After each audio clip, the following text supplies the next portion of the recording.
जय हिंद दोस्तों, मैं बलवीर सिंह आप लोगों के सामने एक बार फिर ज्योग्राफी विषय के साथ आप लोगों का आपके अपने मैक्सिमा एजुकेशन पॉइंट में स्वागत करता हूं।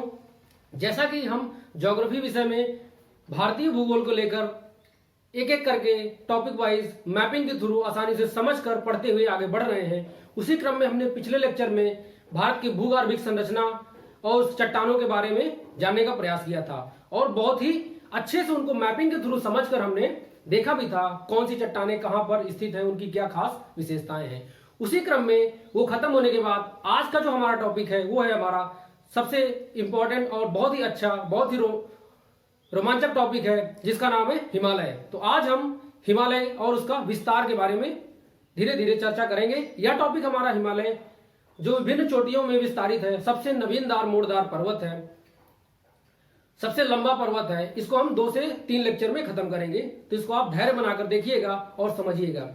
जैसा कि हमारा टॉपिक है हिमालय, तो हिमालय जो है, हिमालय की उत्पत्ति कैसी हुई, इसका विस्तार कैसे हुआ, क्या आज भी इसका विस्तार हो रहा है, ये सब चीजें हम जानेंगे। तो सबसे पहले जो हिमालय की उत्पत्ति का या विस्तार का सिद्धांत दिया या इसको डिस्क्राइब किया वो थे मिस्टर कोबर महोदय।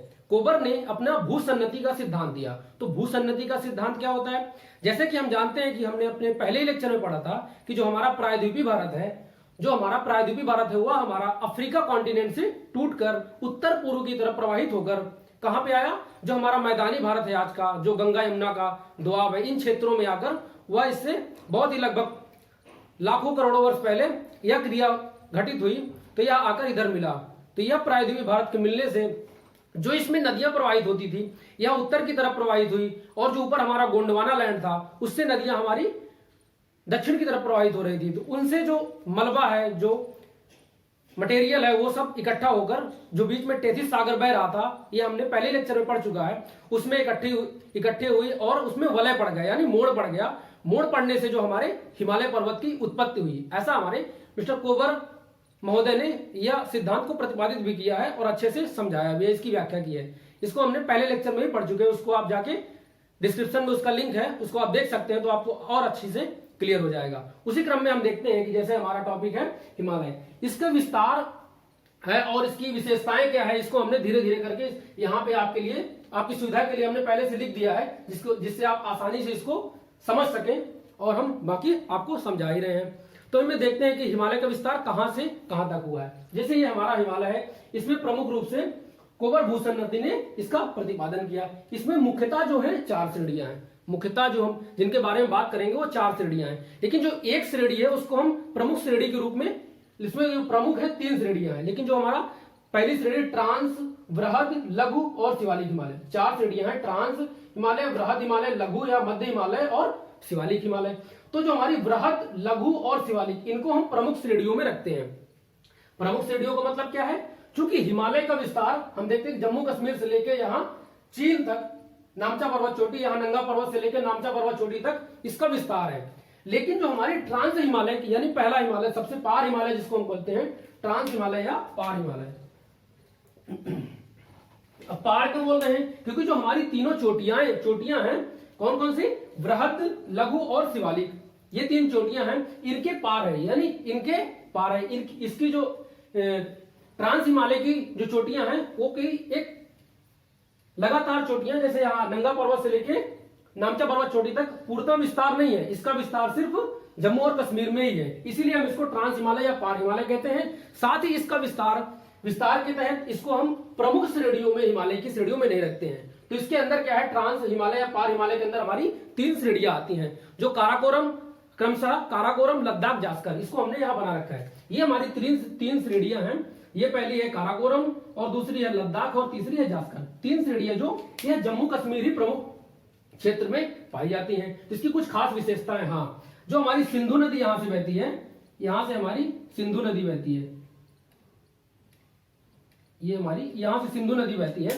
तो सिंधु नदी बहती है, इसमें देखते हैं जो हमारा लेस, जो हमारा अभी जम्मू कश्मीर को डिवाइड करके जम्मू कश्मीर और लद्दाख 2 यूनियन टेरिटरी में बदल दिया गया, उसमें जो हमारा लेह, जहां पे अभी एक चीन के साथ कॉन्फ्लिक्ट भी चल रहा है, गलवान वैली, उस वाले क्षेत्र की बात हम कर रहे हैं। तो यहां हम देखेंगे जो हमारा लेह है वो हमारा जास्कर और लद्दाख बीच के दोनों श्रेणियों के बीच में हमारा जो लेह शहर है वो स्थित है। इसकी और एक खास विशेषता क्या है, जो हमारा विश्व का सबसे ऊंचा पर्वत, ऊंची चोटी जो है वो क्या है, सेकंड सबसे ऊंची चोटी जो K2 यानी गार्ड ऑफ है, जो कि हमारी यहीं पे लेह वाले क्षेत्र में ही गार्ड ऑफ यहीं पे स्थित है। साथ ही इसके एक राकापोसी शिखर है जो कि लद्दाख श्रेणी के सबसे ऊपर स्थित है। कौन सा, राकापोसी शिखर।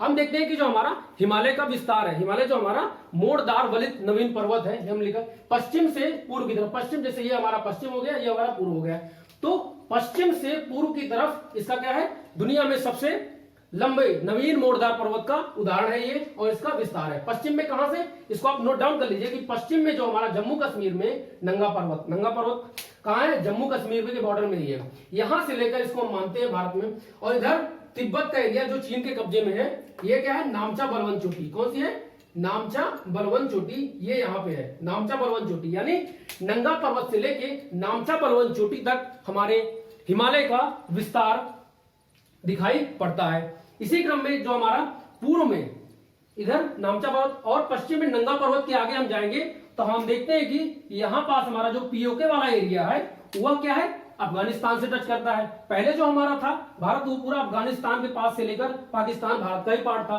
तो अफगानिस्तान से टच करता है। तो जो ये छोटी है पर्वत श्रृंखला है हमारी, इसको अफगानिस्तान में हम हिंदू कुश पर्वत के नाम से जानते हैं। किसके नाम से, हिंदू कुश पर्वत के नाम से हम इसको अफगानिस्तान में जानते हैं। उसी प्रकार इसका विस्तार जो है हमारा पाकिस्तान में हुआ है, जो हिमालय की हमारी वृहद हिमालय की जो चोटी है उसका विस्तार जो हमारा पाकिस्तान में हुआ है, उसे हम सुलेमान पर्वत के नाम से जानते हैं। किसके नाम से, सुलेमान पर्वत के नाम से जानते हैं। तो इसको आप नोट डाउन कर लीजिए कि जो हमारी हिमालय की पहली पार हिमालय को छोड़कर हमारी जो वृहद हिमालय है, जो हमारी वृहद हिमालय की श्रेणी है, जो हमने देखा यहां से लेकर जम्मू कश्मीर से लेकर यहाँ हिमाचल और उत्तराखंड से होते हुए नेपाल, सिक्किम, भूटान, अरुणाचल प्रदेश से होते हुए यहां तक गई है, इसको हमारा हिंदू कुश पर्वत के नाम से हम अफगानिस्तान में जानते हैं और पाकिस्तान में सुलेमान पर्वत के नाम से जानते हैं। जैसा कि हमने यहाँ देखा कि काराकोरम, लद्दाख और जास्कर 3 श्रेणियां ट्रांस की हैं। उसके बाद हमारी है वृहद हिमालय, लघु हिमालय या मध्य हिमालय और शिवालिक हिमालय। उसी के नीचे यह लगातार ऐसे ऐसे चोटियां हैं, इनको हम आगे एक एक लेक्चर में इनको पढ़ेंगे। इनकी क्या खास विशेषता है, इसको हमने देखा नंगा पर्वत और पश्चिम में और पूर्व में नामचा बलवा पर्वत। इसकी टोटल लंबाई जो है वह 2500 किलोमीटर है। इसकी टोटल लंबाई जो है यहां से लेकर यहां तक 2500 किलोमीटर है। इसकी खास विशेषता है, जो हम इधर देखते हैं हमारे नॉर्थ ईस्ट वाले राज्य हैं, जो हमारे नॉर्थ ईस्ट वाले यहाँ राज्य हैं और म्यांमार का कुछ एरिया उस साइड में, जब इसमें वलय पड़ा, हमारे कुंवर भूसन्नति महोदय ने बताया कि जब इसमें तेथिस भूसागर में नदियों के मलबे से जब वलय पड़ा तो ये क्या हुआ, यहाँ अराकान जोमा पर्वत का निर्माण किया इसने, जो हमारा यहाँ अरुणाचल प्रदेश के पास से लेकर ये म्यांमार से होते हुए नीचे तक मिजोरम तक जाता है। और उसके साथ ही कुछ इसका कटा छटा क्षेत्र हम और नीचे की तरफ आएंगे तो हमारा यहाँ कौन सा है, अंडमान और निकोबार द्वीप समूह है। कौन सा है, अंडमान और निकोबार द्वीप समूह है। उसका विस्तार भी हमारा यहाँ अराकान जोमा पर्वत का ही विस्तार है। बहुत ही रोचक तथ्य है, इसको आप जान लीजिए और समझ लीजिए।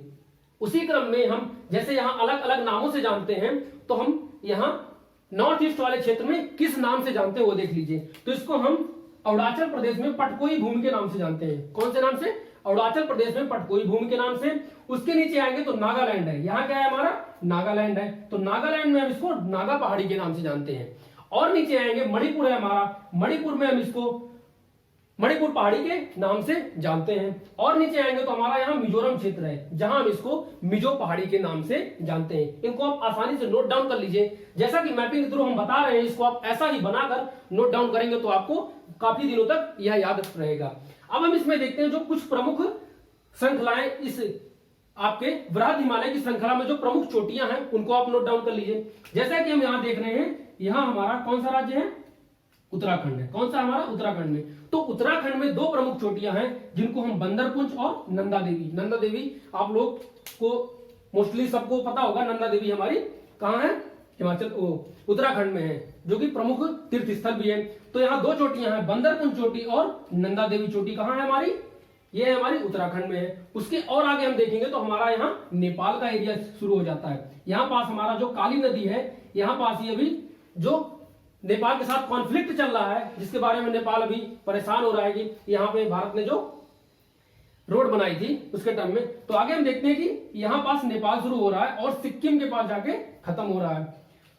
तो देखते हैं नेपाल में हमारी अन्नपूर्णा चोटी है एक और धौलाधार, दो चोटियां हमारी पूर्व पश्चिम की साइड है नेपाल में, जो कि अन्नपूर्णा चोटी और धौलाधार चोटियां हैं। और आगे की तरफ बढ़ेंगे तो हमारी कौन सी है, ये हमारी है, इसको नोट डाउन कर लीजिए, मनसालू चोटी। कौन सी है, मनसालू है। और उसके बाद हम देखेंगे कि हमारी एवरेस्ट, जो कि वर्ल्ड में सबसे ऊंची चोटी है। कौन सी है, वर्ल्ड में सबसे ऊंची चोटी जिसकी ऊंचाई 8,848 मीटर है, वह है नेपाल में, ना कि भारत में। वो कहां है, इस हिमालय पर्वत में। हिमालय पर्वत की नहीं बल्कि वर्ल्ड की सबसे ऊंची चोटी है एवरेस्ट है, जो कि नेपाल में स्थित है। उसके और आगे है हमारी तीसरी चोटी मकालू चोटी, मकालू पर्वत चोटी, इसको भी आप नोट डाउन कर लीजिए। अब जो पूछता है कि कंचनजंगा हम देखेंगे कि यहाँ नेपाल में ना होकर भारत में, कहां है, भारत में है, हिमालय में, जो कि सिक्किम राज्य में है। सिक्किम भारत का राज्य है, जो कि सिक्किम राज्य में है। कंचनजंगा चोटी है, जो कि भारत की सबसे ऊंची चोटी है। अगर हम बात करें यहाँ पीओके को छोड़ दें, जो कि हमारी K2 गॉड ऑफ है, अगर हम पीओके को कंसीडर करें भारत में, और तब हम देखें कि हमारा क्वेश्चन किस हिसाब से पूछ रहा है। अगर पूछ रहा है कि पूरे संपूर्ण भारत में, जिसको हम पीओके को भी अपने भारत का पार्ट मानते हैं, जो भी अभी हमने नया नक्शा जारी किया है, तो उसको कंसीडर करेंगे तो हमारा K2 यानी गॉड ऑफ जिसको हम K2 या गॉड ऑफ के नाम से जानते हैं। तो सबसे ऊंची भारत में जो हिमालय की पर्वत श्रृंखला है उसका नाम है K2।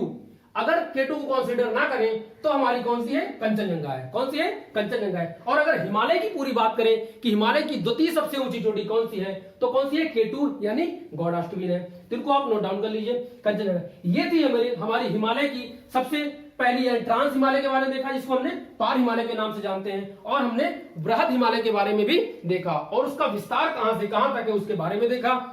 साथ ही हमने देखा कि उसमें कौन कौन सी प्रमुख चोटियां हैं, उनका विस्तार कहां है, कहां कहां उनकी अवस्थिति है, और साथ में हमने पूर्व में भी देखा कि इनको किस नाम से जानते हैं। तो इनको आप हूबहू नोट कर लीजिए और इनको एक बार रिवीजन कर लीजिए, तो ये आपके दिमाग में हमेशा के लिए क्या हो जाएगा, आपके दिमाग में हमेशा के लिए फीड हो जाएगा, और अधिक से अधिक दिनों तक आप इसको याद कर सकेंगे और अपने एग्जाम में आसानी से इसके क्वेश्चन को सॉल्व कर सकेंगे। ठीक है दोस्तों, तो आप इसी तरह हमारे साथ बने रहिए, चैनल को लाइक करिए, सब्सक्राइब करिए और दोस्तों के साथ शेयर कीजिए। जय हिंद दोस्तों।